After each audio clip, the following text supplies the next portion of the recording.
Good morning friends. जय माँ दुर्गा। तो आज फाइनली नवरात्रि का पहला दिन है और मेरी नवरात्रि की मॉर्निंग शुरू हुई थी हॉस्पिटल से। मुझे लगा एक क्लिप यहाँ शूट करती हूँ, लेकिन वहाँ हॉस्पिटल में जिनके भी सिजेरियन हुए हुए होते हैं वो उस कंडीशन में होती हैं कि मतलब वहाँ नहीं मन माना। फिर मैं सुबह 6 बजे वहाँ से घर आई हूँ। घर आके बस बैठी हूँ, बस एक गिलास पानी ही पिया था और सोचा चलो ब्लॉग शुरू करते हैं। नवरात्रि की पहली सुबह इतनी खूबसूरत सी, और हम तो इतनी लकी, हमारे यहाँ तो साक्षात माँ दुर्गा प्रकट हुई आई हैं तो उसको भी देख के आए थे।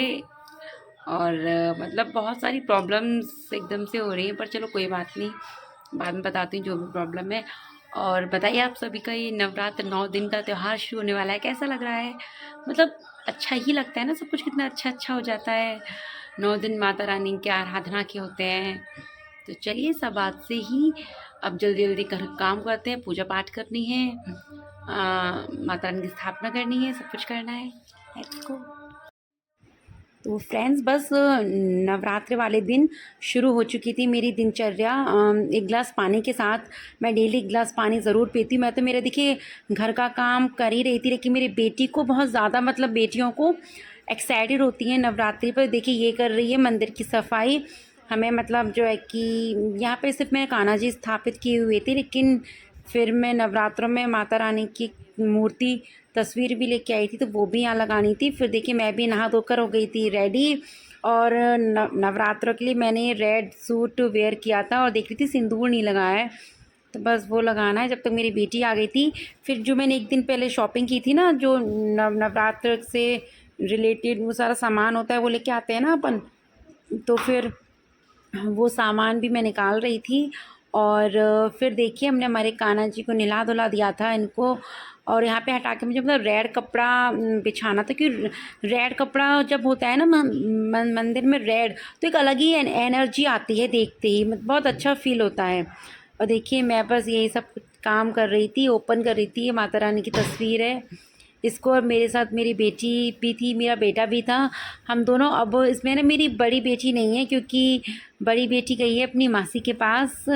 मेरे भतीजी हुई है, आप लोग जानते हैं। और मेरे पियर में, मतलब मम्मी तो हॉस्पिटल में है, तो मेरी छोटी बहन है, तो उसने वो उनके पास चली गई थी। वैसे भी है ना उसका अपनी मासी में बहुत ज़्यादा, मतलब कहते हैं ना जान बसती है ऐसे करके। तो देखिए ना इनको देखते ही कितने अच्छा मतलब लगता है ना, कि अलग ही एक एनर्जी आती है कि हाँ मैं भी शक्ति हूँ। जी हाँ, कहते हैं ना हर औरत एक शक्ति ही होती है, शक्ति का ही रूप होते हैं। वैसे भी ऐसे बोलते हैं ना कि माता रानी की जो ये 8 भुजाएं होती हैं, तो ये ना उनको ये मतलब सिर्फ 8 भुजाएं नहीं, 8 शक्तियाँ होती हैं जो उनकी माता रानी की 8, ये अष्टभुजा हमारी 8 शक्तियों को रिप्रेजेंट करते हैं, जो हर हर किसी में ये शक्तियाँ होनी ही चाहिए। और ये 8 दिन 9 दिन हम माता रानी की जो भी पूजा करते हैं, ये इसीलिए था कि एक एक दिन में हम वो एक एक शक्ति को अपने अंदर ग्रहण कर पाएँ, माता रानी के अच्छे से पूजा करें, सात्विक रहें, और जो है कि अच्छे से हमारा खान पान शुद्ध हो, हमारा मन शुद्ध हो, और शांति रह पाए हम अपने मतलब दिनचर्या को। एटलीस्ट 8-9 दिन तो ऐसे कर पाएँ जो माता रानी से बहुत सारी शक्तियाँ जो हमें चाहिए वो मिल पाएँ। देखिए कितनी ये, इनको देखते ही मुझे तो एक ऐसा एनर्जी मिल रहा था ना। देखिए मैं ये कर रही थी, एक्चुअली क्या शूट मेरी छोटी बेटी कर रही थी, जो मेरी बड़ी वाली बेटी है वो तो अच्छे से कर लेती है, लेकिन छोटी वाली इस पर नहीं हो पाता, तो प्लीज़ थोड़ा कोऑपरेट कीजिएगा। अब देखिए कितना अच्छी लग रही है। फिर माता रानी को मैंने चुनरी उड़ाई ऐसे करके।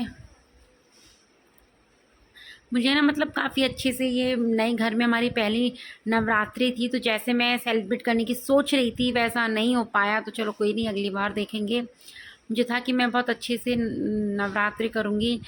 फिर आ गए थे हमारे पतिदेव, सारा सामान मतलब उनको सब कुछ करके दे दिया था पूजा कर रहे थे सब लोग, हम सब लोग, तो बस फिर हमने किया आरती, और ये माता रानी का भोग वगैरह लगा रहे थे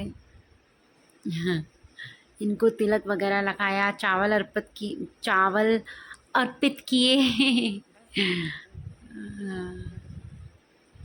देखिए ऐसे करके, कहते हैं माता रानी सभी के जीवन में बहुत सारी खुशियां रखे। लेकिन आपको पता है नवरात्रि वाले दिन भी या उससे पहले, मतलब है ना, पता नहीं क्यों कुछ ना कुछ हो ही रहा है। पहले मेरा बेटा बीमार हुआ था, फिर मेरी बेटी बीमार हो गई थी। जी हाँ, इस दिन है ना उसकी शानवी की तबीयत इतनी ज़्यादा ख़राब हो गई थी कि रात को उसके इतना ज़्यादा पेट दर्द हुआ, बहुत ज़्यादा प्रॉब्लम हो गई थी उसको। और रात को ही मतलब एक बार तो मैं शाम को उसको डॉक्टर के पास लेकर गई थी।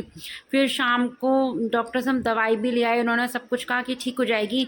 फिर रात को 9 बजे उसके पेट जब दर्द शुरू हो गया इतना ज़्यादा कि लिटरली वो मतलब रोने लग गई।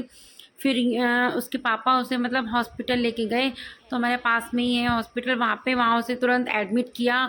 उसकी ड्रिप लगी। उसे मतलब पेट में इन्फेक्शन हो गया था। जी हाँ, उसे बहुत ज़्यादा प्रॉब्लम हो गई थी पेट में इन्फेक्शन की वजह से। रात में उसे ड्रिप लगी। फिर है ना अगले दिन मॉर्निंग में हमने क्या है कैन्यूला निकाल दिया उसका। ठीक है, चलो कोई नहीं, मैं कब तो ठीक हो गई। सुबह वो बिल्कुल ठीक भी थी, लेकिन पता है फिर उसकी शाम को फिर वैसे ही पेन शुरू हो गया, दर्द। फिर दोबारा ये उसको लेके गए हॉस्पिटल, फिर वहीं से दोबारा से ड्रिप लगी। और फिर डॉक्टर ने कहा इसके पेट में इन्फेक्शन हो गया, इसका एक्सरे वगैरह हुआ, इसके पेट में इन्फेक्शन हुआ है। और वो क्यों हुआ वो मैं आपको अगली वीडियो में बताने वाली हूँ फ्रेंड्स, क्योंकि हर पेरेंट्स के लिए ये जानना बहुत ज़रूरी है कि बच्चे के लिए मतलब जो भी मैं आपको बताऊंगी प्लीज़ ध्यान से सुनिएगा। उसके बाद ये चले गए। ये मैं अर्घ देख के मैं इनके लिए खाना बना रही थी। जी नहीं, ये व्रत नहीं थे और नहीं भी रह पाते क्योंकि ज़्यादा बाहर रहते हैं। ये देखिए एक दिन पहले की क्लिप है, इसमें मैं मतलब मार्केट गई हुई हूँ सामान वगैरह खरीदने, शॉपिंग करने। और पता है मैंने यहाँ से ही माता रानी की तस्वीर ली अच्छी सी, और आरती की किताब यहीं से ली। यहाँ अपना फ़ोन भूल आई। फिर आधे रास्ते पे आने के बाद मेरे ध्यान आया फ़ोन फ़ोन, फिर मैं दोबारा गई और फिर फ्रूट्स वगैरह लेके आए। फिर शाम के बच्चों ने मैगी वगैरह खाई। और हमारी वंदना जो हॉस्पिटल में थी उस टाइम, देखिए ना रात को जैसे मैं रुकी थी दो दिन तक, क्योंकि है ना हुआ बस कुछ ऐसा ही था कि मुझे वहाँ रुकना पड़ा था। देखिए बच्चे हॉस्पिटल में खेल रहे हैं। अब देखिए हमारी नन्ही सी गुड़िया, ये मतलब ना ये बिल्कुल बहुत सॉफ्ट है, वैसे भी बहुत ज़्यादा। और देखिए इसके कैनुला निकाल रहे थे, हमें नहीं पता था भाई ऐसे अब इसका पेन बिल्कुल ठीक नहीं होगा, मतलब इसे दोबारा ड्रिप लगेगी वरना नहीं निकालते इसको। उसके बाद अगले हाथ पे फिर दोबारा से कैनुला लगा। देखिए बच्चों को ना इतना ज़्यादा दिक्कत होती है। अब ब्लड निकल गया, इतना ज़्यादा रो रही थी ना ये। देखिए इसके हाथ, इसको मैंने स्कूल नहीं भेजा था। देखिए इसके हाथ में छोटे छोटे नाजुक से हाथ हैं, इतनी सी है ये। और ड्रिप लगना बच्चों के बहुत ज़्यादा पेनफुल, मतलब मैंने तो इसको देखा भी नहीं था, पर कहते हैं ना दिल में एक दर्द सा हो रहा था बच्ची। फिर देखिए ये अगले दिन की है जब दोबारा इसकी ड्रिप लगी थी। अब देखिए पहले इस वाले हाथ में थी, फिर इस वाले हाथ में। एक रात वो एडमिट हो गई, फिर दोबारा गए डॉक्टर के पास तो फिर ये लगी थी। और ये हमारे बना जी अपने पापा का वेट कर रहे हैं। वेट करते करते मतलब सो गया था लिटरली ये, और ये बस ऐसे वेट करता रहता है देखिए। और फ्रेंड्स आपको मेरी व्लॉग पसंद आया हो तो प्लीज़ चैनल को लाइक कीजिए।